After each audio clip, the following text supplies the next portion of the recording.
ગુજરાતનું બીજું દ્વારકા એટલે વાવ તાલુકાનું ઢીમા, જ્યાં ધરણીધર ભગવાન સામળીઓ બિરાજમાન છે। આપ જોઈ રહ્યા છો બનાસ તક ન્યૂઝ નેટવર્કની ટીમ પહોંચી છે ધરણીધર ભગવાનના સાનિધ્યમાં, જે કહી શકાય કે ગુજરાતનું આ બીજું દ્વારકા કહેવાય છે અને ત્યાં ખુદ સામળીઓ બિરાજમાન છે। તમામ દ્રશ્ય બતાવવાની કોશિશ કરે છે। અહીંયા લાખો શ્રદ્ધાળુઓ આવી અને ભગવાનને માથું ટેકતા હોય છે અને પોતાની જે મનોકામના છે એ અહીંયા આસ લઈને આવતા હોય છે અને આખરે આ જે આસ છે એ ધરણીધરનો નાથ સામળીઓ પૂર્ણ કરે છે। આપ જોઈ રહ્યા છો અહીંયા આજે ભાદરવી 14 છે, આવતીકાલે પૂનમનો મહામેળો અહીંયા પણ યોજાય છે।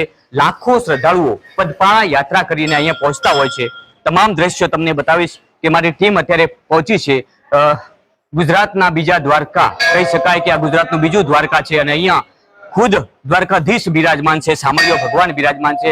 લાખો શ્રદ્ધાળુઓ અહીંયા પહોંચતા હોય છે પોતાની મનોકામના પૂર્ણ કરવા માટે। મારી ટીમ અત્યારે પહોંચી છે, જોઈ શકો છો દંડવત પ્રણામ કરી રહ્યા છે। લાખો શ્રદ્ધાળુઓ આ રીતના દંડવત પ્રણામ કરતા હોય છે, ભગવાનને માનેલી માનતા અહીંયા આવીને પૂર્ણ કરતા હોય છે, પગપાળા આવવાનું થાય છે। જે રીતના જે અહીંયા તમને દ્રશ્ય બતાવીશ કે ખુદ દ્વારકાધીશ અહીંયા બિરાજમાન છે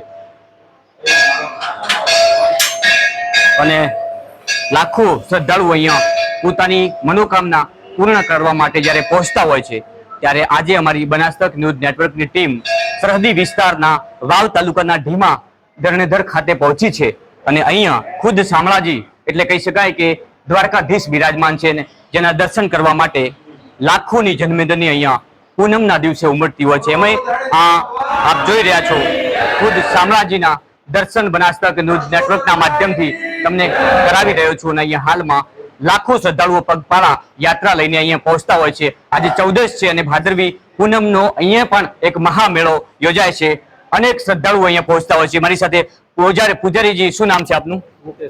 શું આસ્થા છે ભગવાનની? અહીંયા હજારો પદયાત્રીઓ જયારે અહીંયા પહોંચતા હોય છે, એમની મનોકામના કઈ રીતના પૂર્ણ થતી હોય છે? આ ભગવાનનું સંપૂર્ણ વિષ્ણુ સ્વરૂપ છે અને પૂનમનો ભગવાનનો મુખ્ય મેળો યોજાય છે, એટલા માટે અહીંયા અને ભાદરવા મહિનામાં ખાસ માણસો પગપાળા આવી રહ્યા છે। કેટલા લોકો અહીંયા અંદાજે લાખોની પબ્લિક આવે છે।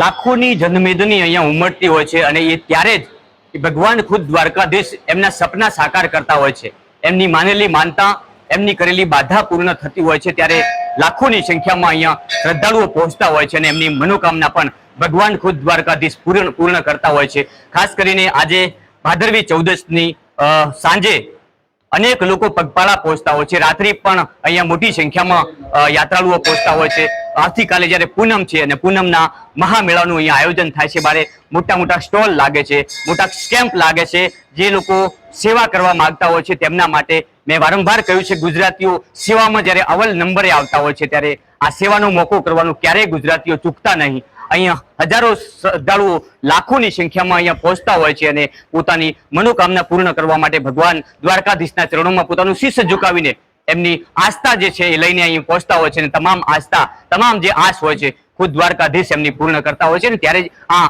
અકબંધ એક અતૂટ વિશ્વાસ, અતૂટ જ્યારે શ્રદ્ધા પોતાની પાકતી હોય છે ને ત્યારે જ શ્રદ્ધાળુ અહીંયા સુધી પહોંચતા હોય છે। હું તમને બીજા પણ અહીંયા દ્રશ્યો બતાવીશ કે અહીંયા પણ કયા ભગવાનનું મંદિર?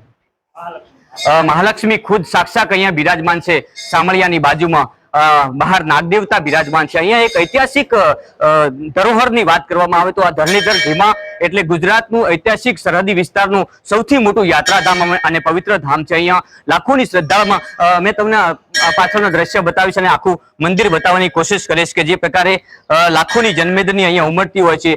આ જ આસ્થાનું કેન્દ્ર છે, સરહદી વિસ્તાર એટલે વાવ તાલુકાનું પાકિસ્તાનને અડીને આવેલું આ છેલ્લો વિસ્તાર છે અને અહીંયા જે રીતના અહીંયા લક્ષ્મીમાં ખુદ બિરાજમાન છે, અહીંયા ધરણીધર સામળિયાનું આ તીર્થધામ છે। અહીંયા લાખો શ્રદ્ધાળુઓ પહોંચતા હોય છે, પોતાની મનોકામના જ્યારે પૂર્ણ થતી હોય છે ત્યારે અહીંયા શીશ ઝુકાવવા માટે આવતા હોય છે, પ્રસાદ ધરાવવામાં આવે છે, ભગવાન ખુદ એમની મનોકામના પૂર્ણ કરતા હોય છે ત્યારે જ આ એક આસ્થાનું કેન્દ્ર બની ચૂક્યું છે અને ગુજરાતનું કહી શકાય કે આ બીજું દ્વારકા છે। અને આ બીજા દ્વારકામાં જે લોકો ત્યાં પહોંચી નથી શકતા દ્વારકા બેટ સુધી, એ અહીંયા આવીને પોતાની મનોકામના પૂર્ણ કરતા હોય છે। રાજ ગજ્જર, બનાસ તક।